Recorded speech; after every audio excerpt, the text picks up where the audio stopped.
Welcome to the Ethan Quinn podcast, where we explore the ideology driving politics and popular culture.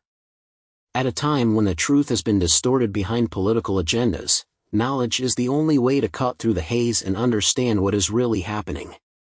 In our quest for knowledge, join in the conversation by subscribing, turning on notifications, and leaving a comment.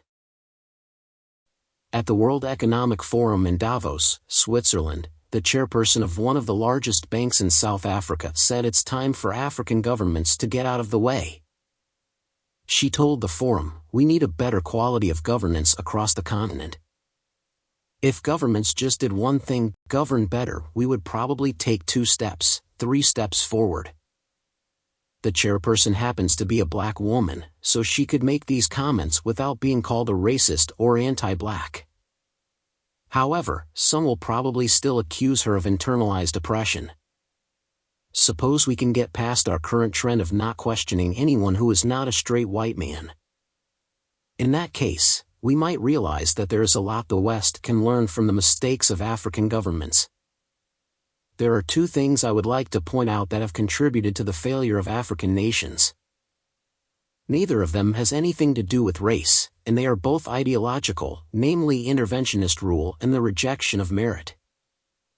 While the West flourished under liberalism and limited government, many African nations adopted socialist, interventionist governments after independence. The chairperson of Standard Bank pointed out how this has resulted in governments controlling economic activity while excluding the private sector. Instead of focusing on putting in place and maintaining suitable governance structures, many African governments have attempted to micromanage every aspect of society, including all economic activity. Centralized power has been detrimental to human rights and economic growth in Africa. Empirical evidence shows that limited government and a free market economy result in better human rights, greater prosperity, and a higher standard of living. Despite this, the West is dangerously flirting with the temptation of socialism. Suppose Russia, China, Cuba, Vietnam, or Cambodia didn't teach us anything. In that case, we could learn from Africa that this is not a good idea. The second thing is the rejection of merit, which the West is rapidly rejecting in favor of identity politics.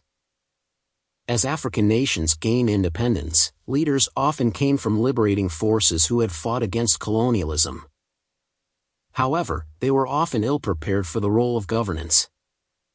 They handed out government posts amongst the politically connected, with no concern for the candidate's suitability or ability to fulfill their mandate.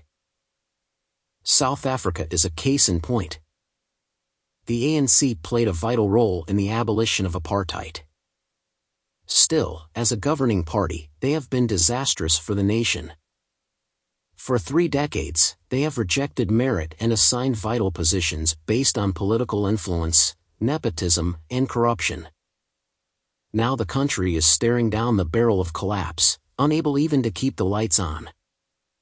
The failure of many African nations shows us that a modern country can only function effectively if it is a meritocracy. For a nation to thrive, the best people must be in the most vital positions. Meritocracy breeds excellence and innovation. Rejecting it only breeds complacency, mediocrity, and eventually collapse. I hope for Africa to thrive and embrace liberalism, free market economies, and human rights. Africa has the potential to be prosperous and free, but, as the Standard Bank chair said, it's time for African governments to get out of the way. Let us hope that the West can learn from Africa before it's too late. If you want to learn more about how society is being manipulated, please check out my book, Ministry of Truth: How Propaganda Fuels the Culture War. The link is in the description. Remember to like, subscribe, and join me again tomorrow as we discuss modern culture.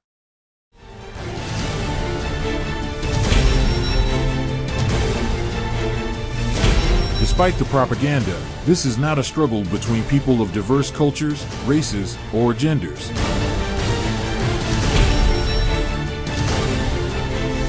In reality, the culture war is taking place to decide the fundamental question of our time: what sort of society do we want?